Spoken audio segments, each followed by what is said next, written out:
When people think about the fall of Rome, they usually imagine chaos in the streets, barbarian armies storming the gates, emperors running from betrayal, and a once mighty civilization crumbling in fire and blood.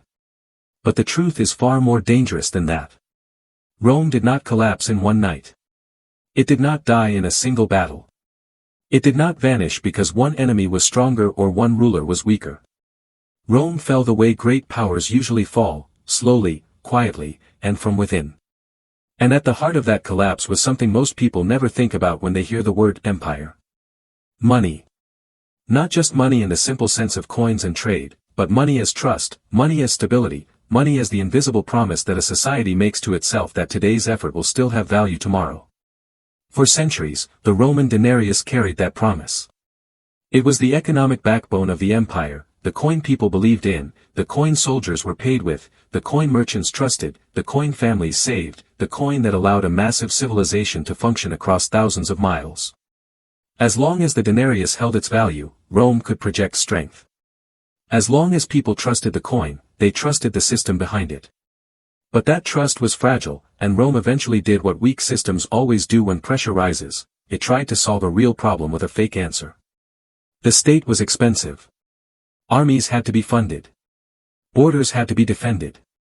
Roads, aqueducts, cities, and administration all demanded resources. Wars kept coming.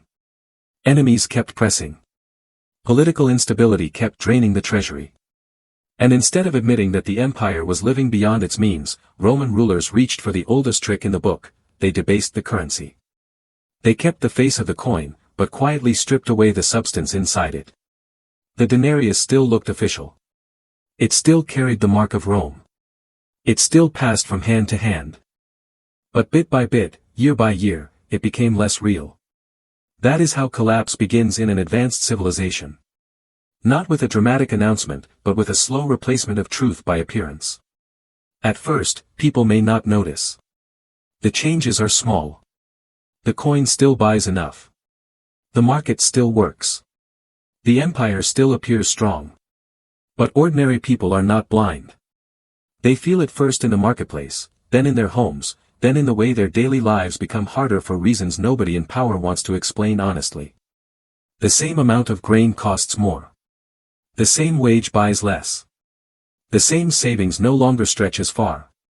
The same soldier, farmer, and merchant all begin to realize the system is moving against them.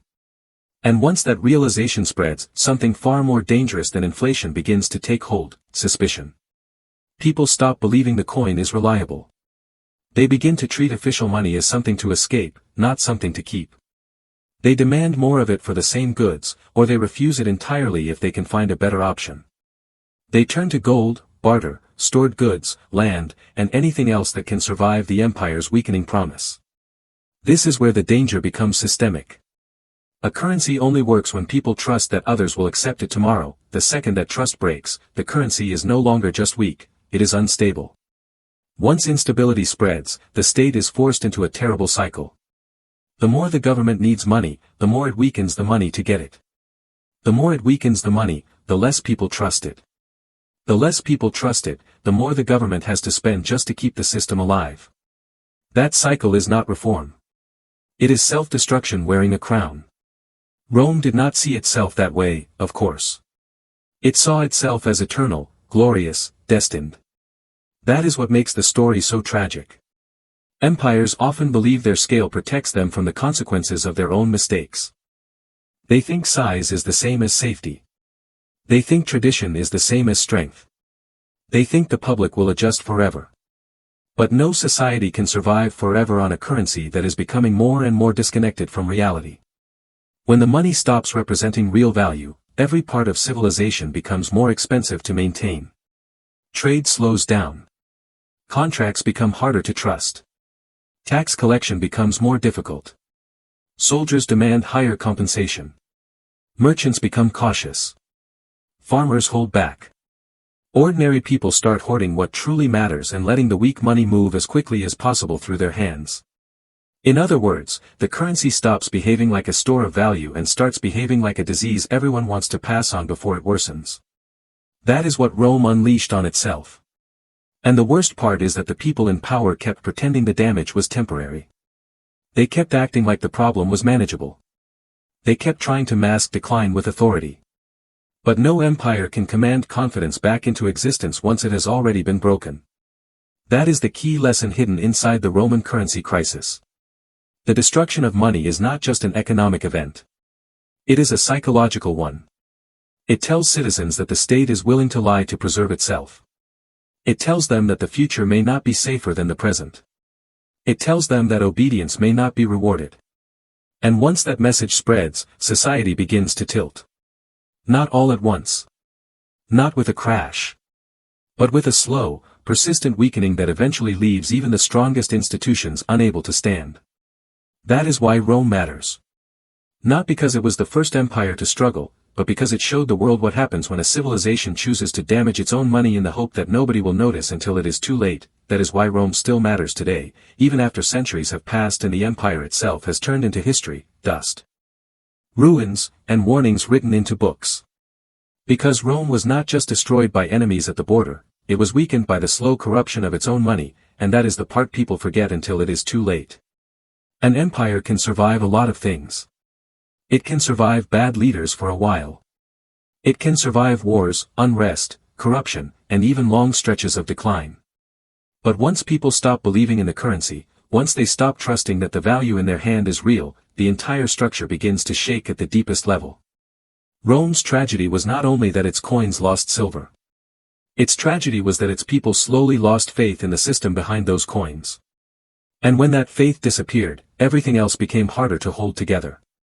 Trade became less stable. Taxes became more painful. Soldiers wanted more pay. Merchants protected themselves.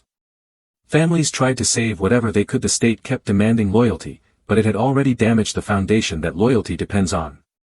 This is what makes the Roman story so powerful and so dangerous at the same time. It shows that collapse does not always arrive with a loud explosion. Sometimes it arrives dressed as policy. Sometimes it arrives as a temporary fix. Sometimes it arrives with officials telling everyone not to worry while the value of money keeps slipping away in silence. That is how great systems fail. Not because nobody noticed, but because the people in charge thought they had more time than they really did. Rome believed it could bend reality without consequence. It believed it could stretch trust, stretch value, stretch public patience, and stretch the empire itself beyond its natural limit, but every shortcut had a cost. Every debasement made the next one easier. Every lie made the next lie more necessary. Every delay made the eventual correction more painful. And in the end, the empire did not fall because the world was strong. It fell because its own foundation had been slowly weakened from the inside. That is the real lesson. Not just that Rome fell, but how it fell. And how it fell is what makes the warning unforgettable.